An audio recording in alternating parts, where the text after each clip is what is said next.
Hi, my name is Ben Somerville, and I'm a 23-year-old theology and religion graduate from Durham University.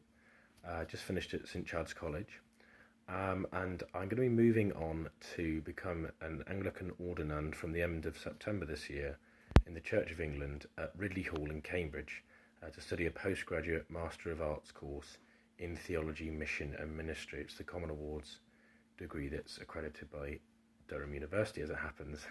Everything goes in cycles.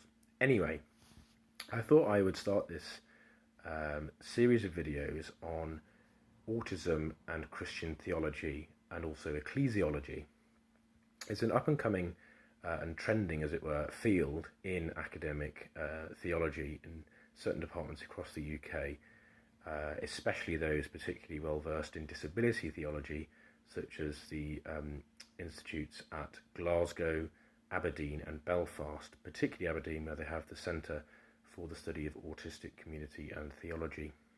And they have Professor Grant McCaskill, who's the only person who's written an academic theology book on autism, the Bible, theology and the church in English that I know of myself. So I wrote my dissertation on this subject. I entitled the dissertation the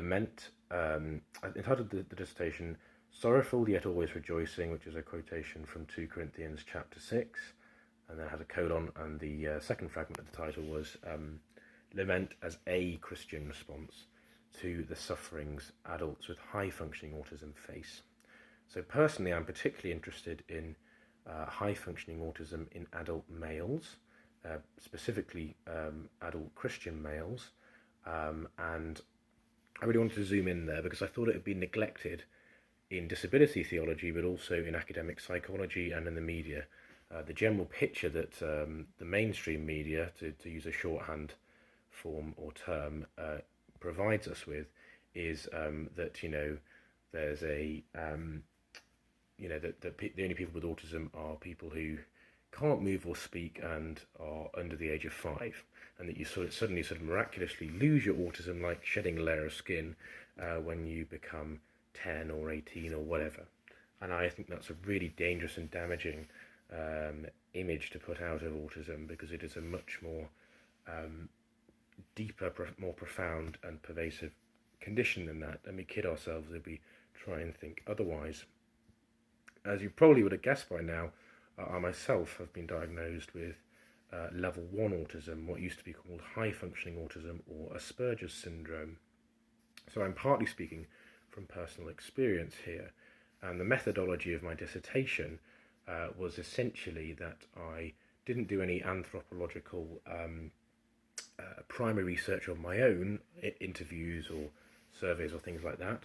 I suggested that, but I was told it's probably best not to do that, which I'm grateful I was told that, because it can be quite a hassle, the whole process, but also you can make it more personal if you're doing it, if you're looking at sort of sources from academic psychology and academic theology, and as long as they're all published, peer-reviewed and from respected journals and respected authors, you can then select the ones that chime with your own personal experience and the arguments that you find academically most convincing, and your supervisor does too, in tandem, and really draw on it that way.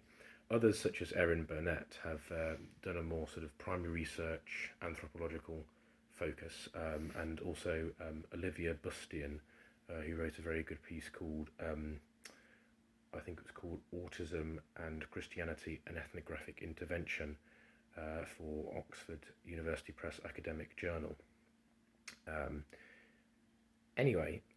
So in this particular video, after that long introduction is out of the way, I thought what I'd like to talk about is high-functioning autism in adult Christians as the view of hope that we should theologically and personally and spiritually hold in the light of our lamentable and tragic condition.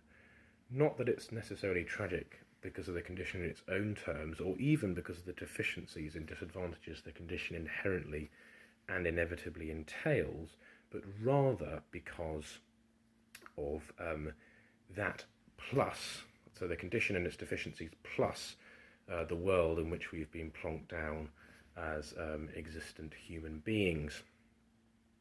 Soren Kierkegaard, in his very complicated book, repetition from the 19th century. He's a Christian existential evangelical philosopher and theologian, extraordinary man, very melancholic, and I think he probably had high-functioning autism of some sort, but obviously we can't know that for sure.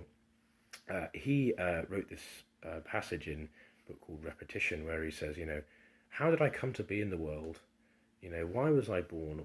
I didn't have a say about this. I was just plonked down, and no one asked me, no one told me the rules, no one warned me about how to behave, no one told me that I was going to be, in a small minority in terms of my views and etc. And I think it's a fascinating point, and it's also a point that Emil Cioran talks about a lot in his book of aphorisms, very depressing, pessimistic, but also quite dark humour style aphorisms called The Trouble with Being Born. It's kind of like watching the Peep Show, reading that book, because he says that we do not rush towards death, but we instead flee from the catastrophe of birth, because we have no say over who our parents are, how we're going to be brought up, where we're going to be brought up, where we're going to live, what era, what generation we're going to be born into, what conditions we're going to inherit, what our environment and upbringing are going to be, all these, what school we go to, all these kind of things we have absolutely no say on, we're not consulted on at all, and our parents have the audacity to reproduce and produce another separate human being without consulting that human being in advance. And so it's a deep philosophical conundrum. It's one of those things where there's an intersection between the space-time dimension of our world and the infinite dimension of God's life-giving spirit in the form of human reproduction. Anyway, that was very long-winded and systematic theology-esque. So I thought talk more generally about hope. So I have, as a Christian believer, hope has to be central for me. However, I naturally find that very difficult. I have a very sort of, what others have described as a very witty, dry, sarcastic, cynical sense of humour, and I take quite seriously, ironically, Kierkegaard's saying that the only way to overcome the tragedy of life and the horror of existence is to laugh defiantly at it.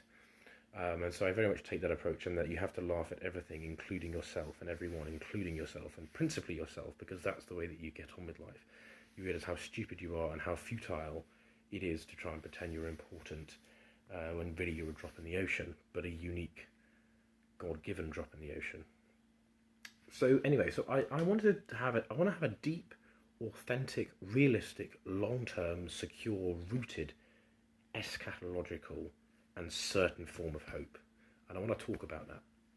So today, particularly in liberal Roman Catholic circles, but also in the Church of England in more liberal Anglo-Catholic circles as well, and some liberal Protestantism, it's become very popular liberation theology style view that hope, that there's not really a huge difference between temporal hope, or spatial temporal hope, so hope on earth, hope in this particular life, this limited existence of a finite number of years, and eternal hope, everlasting hope, eschatological hope, hope of salvation. I think this is incredibly dangerous. It's got no basis in scripture whatsoever. It's theologically lazy, and it's actively damaging, particularly to those who suffer regularly, who experience entrenched, regular, inevitable, essential and unavoidable suffering, particularly because of genetically inherited disabilities, as is the case with high-functioning autism, in my view, which I, as I said, unfashionably but truly believe to be a tragic and lamentable condition, at least in my case. I can't speak for others, and I refuse to speak for others, even if asked.